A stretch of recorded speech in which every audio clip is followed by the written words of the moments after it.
सोचिए, आप एक ऐसे शहर में रह रहे हैं जहां सभी लोग एक दूसरे के साथ बिना किसी जातीय भेदभाव या फिर अलग विचारधाराओं को नजरअंदाज करते हुए मिलजुल कर रहते हैं। लोग एक दूसरे के साथ बड़ी ही प्यार मोहब्बत के साथ रहते हैं और हर रोज अपने काम बड़ी ही शांति से भी करते हैं। किसी को भी सरकार से कोई दिक्कत नहीं है और सब कुछ ठीक ठाक चल रहा होता है। लेकिन अचानक से एक दिन देखते हैं कि पूरा शहर हिंसा की आग में जल रहा है।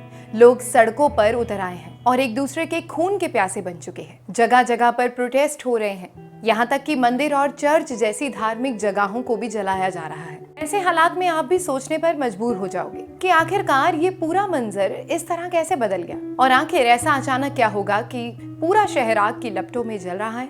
पुलिस प्रोटेक्शन होने के बावजूद भी लोग दंगे फसाद करने से बाज नहीं आ रहे हैं। ठीक इसी तरह की तस्वीर हमें मणिपुर में देखने को मिल रही है।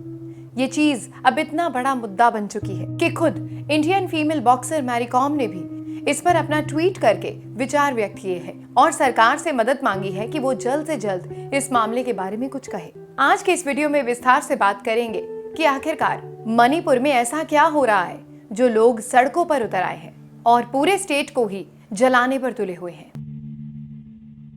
मणिपुर हिंसा। सबसे पहले तो ये जान लेते हैं कि आखिरकार मणिपुर में ऐसा क्या हो रहा है जिसकी वजह से इंडियन बॉक्सर मैरी कॉम को पीएम मोदी से सोशल मीडिया के जरिए मदद की गुहार लगानी पड़ी। उन्होंने अपनी ट्वीट के जरिए लिखा है कि प्लीज हमारी मदद कीजिए, मेरा मणिपुर जल रहा है। तो आपको बता दें कि मणिपुर में दरअसल 2 समुदायों के लोग रहते हैं, जिनमें से एक को मैतेई समुदाय कहा जाता है और दूसरे समुदाय में सभी आदिवासी शामिल हैं। ये पूरा मामला हाई कोर्ट के आदेश के बाद शुरू हुआ। इसके बाद से ही माहौल बिगड़ना शुरू हो गया। दरअसल 14 अप्रैल को मणिपुर हाई कोर्ट ने मैतेई समुदाय के आरक्षण की मांग वाली अपील पर अपना एक फैसला सुनाया और राज्य सरकार को कमांड किया कि वो केंद्र सरकार से इसकी सिफारिश करे। मैतेई समुदाय को एसटी दर्जा दिया जाना चाहिए क्योंकि उनके साथ जातीय तौर पर भेदभाव हो रहा है। हाई कोर्ट के इस आदेश के बाद से ही तमाम आदिवासी समूह विरोध में उतर आए और उनका कहना था कि मैतेई समुदाय को एसटी कैटेगरी का दर्जा नहीं दिया जाना चाहिए। लेकिन उसके बाद कुकी और नागा जनजाति के लोगों ने इस विरोध की शुरुआत की और इसमें उनका साथ तमाम दूसरे जाति के लोगों ने दिया। देखा जाए तो ये मामला 6 मई के बाद से भड़का क्योंकि उस दिन रात के समय कुछ लोगों ने अचानक से तोड़फोड़ करना यहाँ शुरू कर दिया और दूसरे लोगों पर भी पत्थर बरसाने स्टार्ट कर दिए। यहाँ तक कि सड़कों पर उतरकर गाड़ियां भी जलाने से ये लोग पीछे नहीं हटे। What is geographical count of all the cults? फिलहाल मैतेई, नगा और कुकी लोगों के ग्रुप के बीच ये लड़ाई समझने से पहले इस राज्य की जियोग्राफिकल सेटलमेंट समझना बहुत जरूरी है। देखा जाए तो झगड़े की असली वजह भी यही है। दरअसल मणिपुर स्टेट का आकार फुटबॉल के एक स्टेडियम के जैसा है। इसमें इम्फाल घाटी के प्लेफील्ड जैसे बिल्कुल बीच में लोकेटेड है। इसके चारों तरफ पहाड़ी इलाके मौजूद हैं। मणिपुर की लाइफलाइन कहे जाने वाले 2 हाईवे इस स्टेट को दुनिया के बाकी हिस्सों से जोड़ते हैं। अब अगर बात करें यहाँ पर मौजूद अलग ग्रुप्स की पॉपुलेशन के बारे में तो मैतेई मणिपुर का सबसे बड़ा कल्ट यानी कि ग्रुप है। मणिपुर की कैपिटल इम्फाल में इनकी बहुत बड़ी संख्या है। 2011 की आखिरी सेंसस के मुताबिक ये लोग स्टेट की पॉपुलेशन का 64.6% हिस्सा है। लेकिन मणिपुर के लगभग 10% जगह पर ही ये रहते हैं और इनमें से ज्यादातर मैतेई लोग हिंदू हैं और 8% लोग मुस्लिम हैं। मैतेई हाईएस्ट पॉपुलेटेड कल्ट होने के अलावा इनका मणिपुर विधानसभा में ज्यादा रिप्रेजेंटेशन भी है। ऐसा इसीलिए है क्योंकि राज्य की 60 विधानसभा सीटों में से 40 इम्फाल घाटी के एरिया में मौजूद है। ये वो हलका है जो ज्यादातर मैतेई लोगों ने बसाया है। वहीं दूसरी तरफ मणिपुर स्टेट की पॉपुलेशन में नगा और कुकी ट्राइबल्स भी हैं, जिनकी आबादी लगभग 40% है। लेकिन फिर भी वो लोग मणिपुर की 90% जमीन पर अपना घर बसाए हुए हैं। इस तरह से माउंटेन टेरिटरीज की 90% जमीन पर स्टेट की 35% रिकॉग्नाइज्ड आदिवासी लोग रहते हैं। लेकिन इस रीजन से सिर्फ 20 विधायक ही असेंबली में जा पाते हैं। सो गाइस, अब क्योंकि मैतेई हिंदू धर्म से संबंध रखते हैं, वहीं ज्यादातर नगा और कुकी क्रिश्चियन धर्म से संबंधित है। विवाद की वजह यह है कि मणिपुर के कानून के मुताबिक सिर्फ आदिवासी लोग या फिर शेड्यूल्ड ट्राइब के ही लोग पहाड़ी इलाकों में बस सकते हैं, यानी पहाड़ी इलाकों में गवर्नमेंट अथॉरिटी के अनुसार रह सकते। अब क्योंकि मैतेई समुदाय के लोग भी पहाड़ी इलाकों में बसने की मांग कर रहे हैं, लेकिन मणिपुर के कानून के मुताबिक सिर्फ शेड्यूल्ड ट्राइब यानी एसटी के लोग ही पहाड़ी इलाकों में रह सकते हैं। इसलिए सालों से मैतेई कम्युनिटी के लोग अपना स्टेटस शेड्यूल एससी कास्ट से हटाकर शेड्यूल ट्राइब यानी एसटी करने की मांग कर रहे हैं, ताकि वो लोग भी पहाड़ी इलाकों में जाकर रह पाए। इस मामले में मणिपुर हाई कोर्ट ने राज्य सरकार से मैतेई कम्युनिटी को एसटी यानी शेड्यूल ट्राइब का स्टेटस देने पर विचार करने की मांग की है। इस डिसीजन के against all tribal students union of Manipur ATSUM ने आदिवासी एकता मार्च निकाला, जिसके दौरान अचानक से राज्य भर में हिंसा की आग भड़क उठी, क्योंकि उनके मुताबिक मैतेई कम्युनिटी को एसटी का दर्जा नहीं मिलना चाहिए, क्योंकि ये लोग पॉपुलेशन वाइज भी बहुत ज्यादा है और एसटी स्टेटस मिलने पर ये लोग नगा और कुकी कम्युनिटी के पहाड़ी इलाकों में जाकर रहने लगेंगे। Governmental steps. इस घटना के बाद से पूरा देश परेशानी में आ चुका है और सभी सरकारें बस इसी सोच में लगी हुई है कि किस तरीके से इस मामले को शांत किया जा सके। लेकिन हालातों को देखकर अब सरकार भी समझ चुकी है कि जल्दी ही कुछ नहीं किया गया तो सिचुएशन आउट ऑफ कंट्रोल जा सकती है।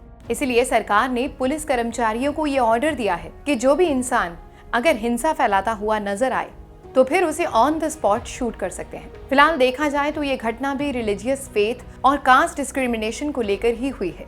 इसी कारण लोगों के बीच हिंसा और भी ज्यादा बढ़ रही है और जल्दी अगर कुछ नहीं किया गया तो मणिपुर को पूरी तरह से एक रिस्ट्रिक्टेड एरिया घोषित किया जा सकता है। पूरे राज्य को रेड जोन घोषित कर दिया गया है और मणिपुर में भारतीय सेना की भी तैनाती कर दी गई है। नॉर्थ की तरफ मणिपुर में जाने वाली सभी ट्रेनों को कैंसिल कर दिया गया है ताकि कोई भी वहां पर जा ना पाए और हिंसा का शिकार होने से बचाव हो सके। इसी बीच एक और भी बड़ी खबर सामने आई है कि मणिपुर स्टेट के गवर्नमेंट ने पूरे राज्य में इंटरनेट सेवाएं भी बंद कर दी है, क्योंकि कई सारे हिंसा दल आग में और ज्यादा घी डालने के लिए सोशल मीडिया का यूज कर रहे हैं और जातिवाद से संबंधित झूठी खबरें फैलाकर लोगों को और ज्यादा गुमराह कर रहे हैं, जिससे कि लोग और भी ज्यादा ब्रेन वॉश हो जाए और एक दूसरे की जान के प्यासे बन जाए। इसी कारण राज्य सरकार ने रिलायंस जियो फाइबर, एयरटेल एक्सट्रीम, BSNL जैसे नेटवर्क्स को पूरे 5 दिनों तक बैन कर दिया है। Destruction caused by this protest. इस हिंसावादी प्रोटेस्ट के दौरान कितने लोगों का नुकसान हुआ है और कितने मासूमों को अपनी जान से हाथ धोना पड़ा है। राज्य सरकार के मुताबिक इस हिंसा में अभी तक 1700 भी ज्यादा लोग बेघर हो गए हैं और यदि कुछ नहीं किया गया तो यह आंकड़ा बढ़ता ही जाएगा। कुछ स्टूडेंट्स ने वीडियो इंटरव्यूज के दौरान ये भी कहा है कि सब कुछ बहुत ही शांत चल रहा था, अचानक से पूरा स्टेट आग की लपटों में आ गया और उन्होंने अपनी आंखों के सामने ही जगह जगह पर बम गिरते हुए देखे हैं।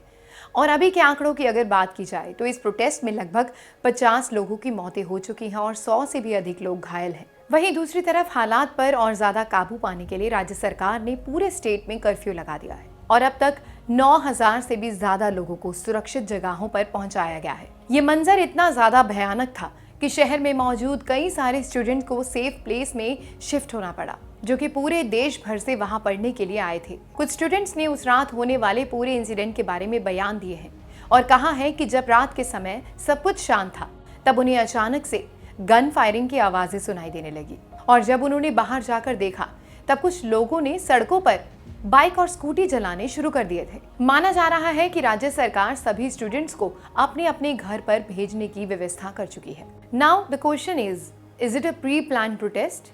वैसे तो इस पूरे प्रोटेस्ट की वजह 2 लोगों के ग्रुप के बीच होने वाले मतभेद को बताया जा रहा है, लेकिन क्या ये सच में वैसा ही है जैसा अब तक दिखाई दे रहा है?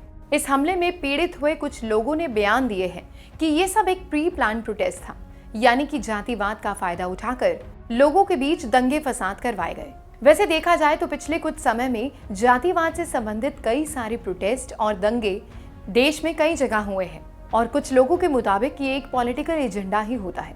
खैर, अभी तक सच क्या है ये तो फिलहाल किसी के सामने नहीं आया है और इस बारे में जजमेंट अभी तक देना बहुत जल्दबाजी होगी, लेकिन सरकार बस यही उम्मीद कर रही है कि जल्द से जल्द हालातों पर काबू पाया जा सके।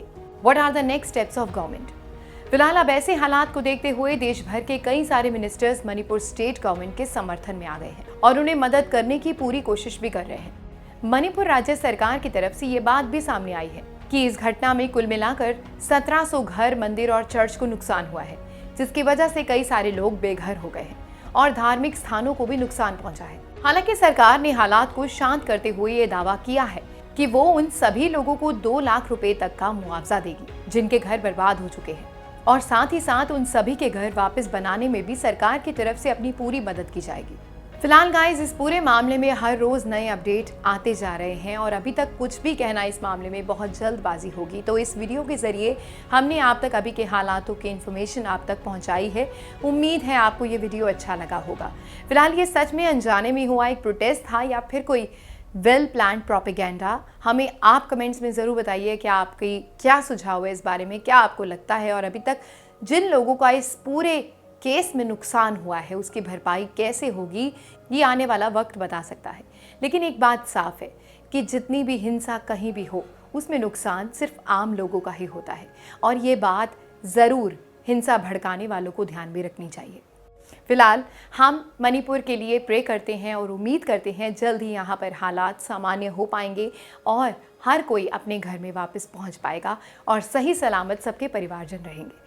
फिलहाल thank you for watching this video और अगर आपको वीडियो अच्छा लगा please like this video and share कीजिए फ्रेंड्स में, कमेंट्स कीजिए कोई सजेशंस है और सब्सक्राइब कीजिए चैनल पर न्यू है। ऐसी इन्फॉर्मेटिव वीडियोस के साथ हम आपके सामने आते रहते हैं और नेक्स्ट वीडियो की वेट ज़रूर कीजिएगा। Thank you so much.